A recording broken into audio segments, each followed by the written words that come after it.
جی حامد میر صاحب، بہت میرا بھی شکریہ آپ کا ٹائم نکالنے کے لیے، اور ہم نے پہلی دفعہ اپنے پروگرام میں آپ کو مدعو کیا اور آپ نے شرکت کا اگین میں بار بار شکریہ ادا کر رہا ہوں۔ اچھا، پوچھنا میں یہ آپ سے چاہتا ہوں کہ آرمی چیف صاحب کی یہ اسٹیٹمنٹ کے بعد کہ وہ ایکسٹینشن نہیں لیں گے، جس کو آئی ایس پی آر نے ڈینائی نہیں کیا، اس لیے اس کو حتمی سمجھا جا رہا ہے، سیاست ایک دم بدل گئی ہے، کیونکہ ساری سیاست کا مدار اس کے ارد گرد ہو رہا تھا کہ ایکسٹینشن ہوگی نہیں ہوگی، کون لگے گا کون نہیں ہے۔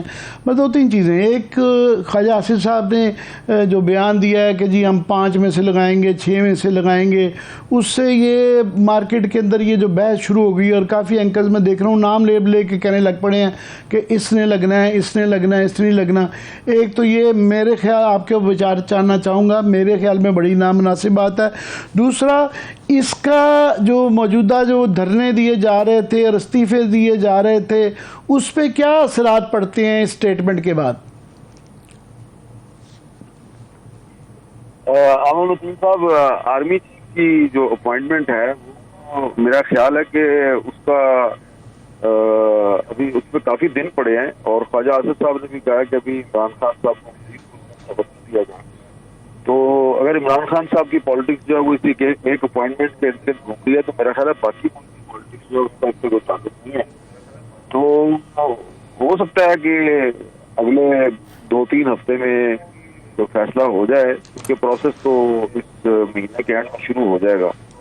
تو اس کے بعد جو بھی اپوائنٹمنٹ ہوگی، جو بھی نام آئے گا، اس وقت دیکھ لیں گے۔ میرا خیال ہے فی الحال ہمیں ان لوگوں میں شامل نہیں ہونا چاہیے جو کہ اس ایک سیکورٹی کے ادارے کی اپوائنٹمنٹ ہے، تو اس کو ہمیں پالیٹکس کے ساتھ مکس اپ نہیں کرنا چاہیے۔ نہیں، میں تو خاص طور پہ آپ کی طرح اس کے اوپر بالکل بھی کوئی تبصرہ نہیں کرنا چاہیے کہ کس کو لگنا ہے کس کو نہیں ہے، مگر کیونکہ اس کا اثرات سیاست پہ پڑتے ہیں کہ عمران خان صاحب جو ایک مومنٹ، میں اس کو کہہ رہا ہوں کہ 1993 والی سچویشن جو ایکسپیکٹ کر رہے تھے کہ جی وہاں سے کوئی انٹرفیرنس آئے گی اور ان کے دھرنے کی وجہ سے وہ جلد انتخابات، اب تو وہ کوئی بڑا مشکل کام لگتا ہے کہ، اور آئینی صورتحال جو ہے اسمبلیوں میں استعفوں کے بعد ان کے لیے تبدیلی کے لیے بڑی مشکل ہی نظر آتی ہے۔ تو ان کی مرضی کا حل کیسے نکلے گا پی ٹی آئی کی؟ دیکھیں، یہ تو سوال پی ٹی آئی والوں کو پوچھنا چاہیے، لیکن میں تو یہ آپ کو بتا سکتا ہوں کہ مجھے تو فی الحال اس سال اگلے سال کے بھی مڈل تک، اگست ستمبر تک مجھے تو الیکشن نظر نہیں آ رہے۔ بس اتنا ہی میں کہوں گا، مجھے تو الیکشن نظر نہیں آ رہے۔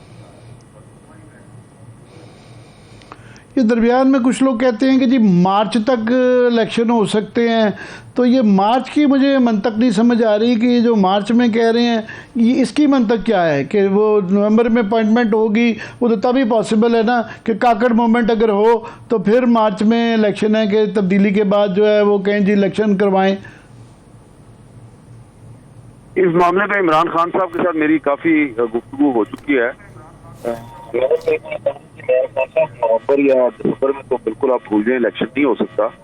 تو اس کے بعد انہوں نے کہا کب ہو سکتا ہے؟ میں نے کہا ہاں، اگر آپ ڈائلاگ کریں حکومت کے ساتھ اور باقی اسٹیک ہولڈرز کے ساتھ، تو یہ ہو سکتا ہے کہ وہ جو الیکشن انہوں نے اگست ستمبر میں کروانا ہے وہ پیچھے کھینچ کے لے آئیں، مارچ اپریل تک لے آئیں۔ تو اس میری رائے جو تھی، اس کو وہاں پہ موجود جو پی ٹی آئی کے 2 اور سینئر رہنما تھے انہوں نے سپورٹ کیا، لیکن خان صاحب جو ہیں وہ بڑے کانفیڈنٹ تھے کہ جی نہیں، نومبر دسمبر میں ہو جائے گا۔ لیکن یہ بات جو ہے یہ 10-15 دن پرانی ہے، لیکن اس کے بعد پھر جو پچھلے 10-15 دن میں کافی ڈیولپمنٹس ہوئی ہیں، تو میرا نہیں خیال کہ اب مارچ اپریل میں بھی کوئی الیکشن کی ڈیٹ آ سکتی ہے۔ اب صرف یہ ہو سکتا ہے کہ تحریک انصاف جو ہے وہ حکومت کو یہ کہے گی کہ جناب آپ مہربانی کریں اور ہمیں صرف الیکشن کی ڈیٹ دے دیں، کوئی بھی ڈیٹ دے دیں، تو تاکہ ہم اس کے بعد کوئی اگلی حکمت عملی بنائیں۔ تو اس وقت ایک گروپ تحریک انصاف میں ایسا کافی مضبوط گروپ ہے وہ، جو یہ کہہ رہا ہے کہ ہمیں کسی طریقے سے اسمبلی میں واپس آنا چاہیے، کیونکہ ہم نے فری ہینڈ دیا ہوا حکومت کو۔ وہ جو بھی لیجسلیشن چاہتے ہیں وہ لیجسلیشن کر لیتے ہیں، نیب کا قانون بدلنا چاہتے ہیں وہ نیب کا قانون بدل دیتے ہیں، اپنی مرضی کی کوئی بھی قانون سازی کر دیتے ہیں۔ ہمیں کچھ اچیومنٹ بھی نظر نہیں آ رہی۔ تو بہتر یہ ہے کہ ہم الیکشن کی ڈیٹ لیں، اس سے ہماری فیس سیونگ ہو جائے گی، اور ڈیٹ لینے کے بعد ہم اسمبلی میں چلے جائیں. لیکن عمران خان سمیت کچھ اور جو لوگ ہیں وہ اس سے بھی اتفاق نہیں کر رہے. تو یہ ایک تحریک انصاف کے اندر ایک بحث چل رہی ہے, اور یہ بحث جو ہے ابھی اس کا کنکلوژن اگلے 2 یا 3 دن میں مجھے میرا خیال ہے کہ سامنے آ جائے گا, اور کوئی بھی جو عمران خان صاحب فیصلہ کریں گے تو ظاہری بات ہے پھر ساری تحریک انصاف اسی فیصلے پہ چلے گی. لیکن جو لوگ یہ سمجھتے ہیں کہ اگلے کچھ دنوں میں یا اگلے چند ہفتوں میں بہت کچھ ہونے والا ہے اور الیکشن ہو جائے گا, وہ مجھے نہیں لگتا کہ الیکشن مارچ اپریل میں بھی ہوگا. تو یہ فیصلہ کہ استعفے واپس لے کے واپس چلا جائے اسمبلیوں میں, کیا یہ اتنا آسان ہے؟ کیونکہ اب اس کے اندر عدالت بھی شامل ہو گئی ہے, وہ بھی کہہ تو رہے ہیں واپس جانے کا, مگر اس پہ بھی کوشچن آ رہے ہیں کہ عدالت کے پاس یہ اختیار ہے کہ وہ کہے جی آپ پارلیمنٹ کے اندر جائیں. دوسرا یہ کہ ابھی نون لیگ کے پاس, پی ڈی ایم کے پاس بھی کارڈز ہیں کہ وہ ان دا مین ٹائم جب یہ آنا چاہیں تو اس وقت استعفے ایکسیپٹ کر لیں. سو آپ کو یہ آسان نظر آتا ہے ان کا واپس جانا؟ اخلاقی طور پہ تو چھوڑ دیں, پریکٹیکلی دیکھیں آپ ساری باتیں جو ہیں وہ ہم ٹی وی پہ تو نہیں کر سکتے, اور کبھی کبھی ٹی وی پہ کچھ باتیں کر کے تو الٹیمیٹلی پھنستا تو میں ہی ہوں, عامر وکیل صاحب بھگتتا میں ہوں, آپ بچ جاتے ہیں. تو اس لیے بہتر میں آپ کو یہ بتا دیتا ہوں کہ کوشش ہو رہی ہے تحریک انصاف کو اسمبلی میں واپس لانے کی, اور تحریک انصاف کے اندر ایک کافی مضبوط گروپ جو ہے وہ اس چیز کو سپورٹ بھی کر رہا ہے, اور اس گروپ کے مسلم لیگ نون کے ساتھ ایک انفارمل قسم کے رابطے بھی کر رہے ہیں. لیکن اس میں اس دفعہ جو پیپلز پارٹی ہے نا وہ راستے کا کانٹا بنی ہوئی ہے, وہ نہیں مانتے, اور اسپیکر صاحب کا تعلق پیپلز پارٹی سے.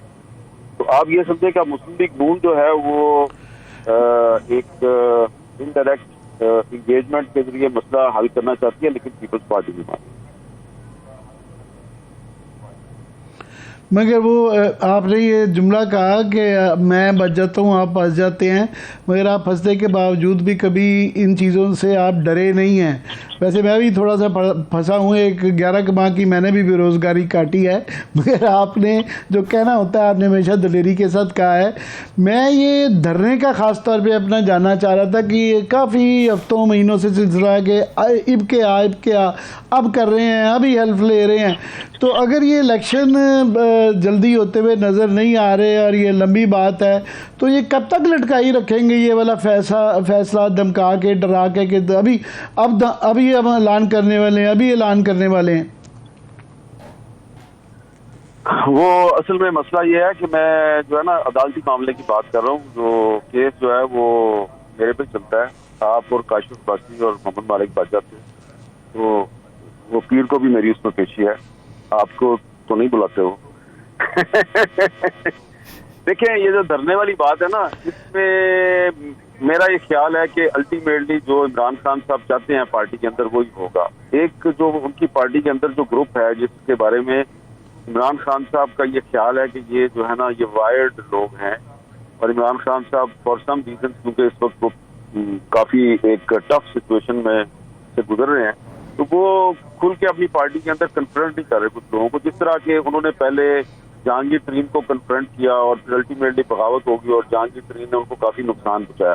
تو اس وقت بھی ایک گروپ ایسا ہے جو کہہ رہا ہے جی کہ ہمیں ڈائلاگ کا راستہ اختیار کرنا چاہیے, گیو اینڈ ٹیک کرنا چاہیے, اور اسمبلی میں واپس جانا چاہیے. تو اس گروپ کو جو لوگ لیڈ کر رہے ہیں, خان صاحب کھل کے ان سے کنفرنٹیشن نہیں کرنا چاہ رہے. تو مجھے لگتا یہ ہے کہ خان صاحب جو ہیں وہ اگلے 2 یا 3 دن میں کوئی اناؤنسمنٹ کر دیں گے, اور پھر اس کے بعد وہ جو گروپ ہے وہ اس کو خان صاحب کی بات ماننی پڑے گی, وہ اپنی من مانی نہیں کر سکے گا. خان صاحب کا خیال ہے کہ وہ وائرڈ. سروت آپ کچھ پوچھنا چاہ رہی تھی؟ میں تو حامد میر صاحب سے آڈیو لیکس کے اوپر ہی جاننا چاہ رہی تھی. سر آڈیو لیکس کا جو معاملہ ہے, اگر اس کی جس طرح سے کہا گیا کہ تحقیقات ہوں گی, تو آپ کو لگتا ہے اس میں سے کچھ نکلے گا, کچھ سیاسی بازی پلٹ سکتی ہے, کسی کے حق میں یا کسی کے خلاف جا سکتا ہے معاملہ؟ دیکھیں آڈیو لیکس میں سے نا ویڈیو لیکس نکلیں گی, اور مزید جان پڑے گا. تو وہ جو آڈیو لیکس میں سے جو ویڈیو لیکس نکلنی ہے پھر اس کا مزید فالو اپ ہوگا. تو میرا یہ خیال ہے کہ یہ دونوں پارٹیوں کی آڈیو لیک سامنے آئی ہیں، تو دونوں پارٹیوں کو اس پہ ریسٹرینٹ کا مظاہرہ کرنا چاہیے. اس معاملے پہ شہباز شریف صاحب کیا اس کی انویسٹیگیشن کریں گے؟ کیا ان کو نہیں پتا یہ کہاں سے آئی ہے؟ کیا عمران خان کو نہیں پتا یہ کہاں سے آئی ہے؟ اور بول وہ سکتے نہیں ہیں. تو اس لیے بہتر ہے کہ رانا ثناءاللہ صاحب جو ہیں وہ تو میرے سامنے اعتراف کر چکے ہیں کہ انہوں نے وہ ویڈیو فلمیں دیکھی ہیں، اور اسی طرح جو تحریک انصاف کے کچھ رہنما ہیں اور کچھ بہت ہی ان کے جو قریبی ویل وشرز ہیں انہوں نے بھی وہ فلمیں دیکھی ہیں یا ان کو دکھا دی گئی ہیں. تو اب اس کے باوجود اگر کسی کو سمجھ نہیں آ رہی کہ آڈیو لیکس میں سے کیا کیا اور نکلنا ہے، تو میرا خیال ہے کہ نہ تو حکومت کو اس پنگے میں پڑنا چاہیے کہ جی ہم اس کی تحقیقات کریں گے. تحقیقات کر کے آپ کیا نکالیں؟ آپ کچھ بھی نہیں نکال سکتے، بس اس میں سے پھر ویڈیو لیک نکلیں. پر لاسٹ کوشچن میرا حامد میر صاحب، یہ آپ نظر رکھ رہے ہوں گے کہ نیب کی ترامیم کے متعلق جو سپریم کورٹ میں کیس چل رہا ہے اس کے مضمرات بہت زیادہ ہیں، کیونکہ یہ پٹیشنرز کا یہ کہنا ہے کہ اس کے بینیفیشری وہی ہیں جنہوں نے یہ قانون بنایا ہے، جس میں نواز شریف، شہباز شریف، حمزہ اور 2 پرائم منسٹر سابق جو پیپلز پارٹی کے بھی آتے ہیں. آپ کو یہ مقدمہ کس طرف جاتا ہوا نظر آ رہا ہے؟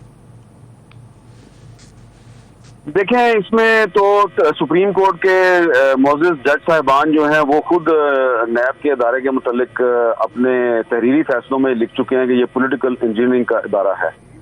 تو اب سپریم کورٹ کیسے نظر انداز کرے گی ان سب چیزوں کو؟ تو میں تو بنیادی طور پہ یہ سمجھتا ہوں کہ نیب کا ادارہ ہے ہی غلط ہے، اس ادارے کو بند ہو جانا چاہیے، اس کا کوئی فائدہ نہیں ہے. لیکن ظاہری بات ہے میری خواہش جو اس پہ عمل درآمد تو نہیں ہو سکتا.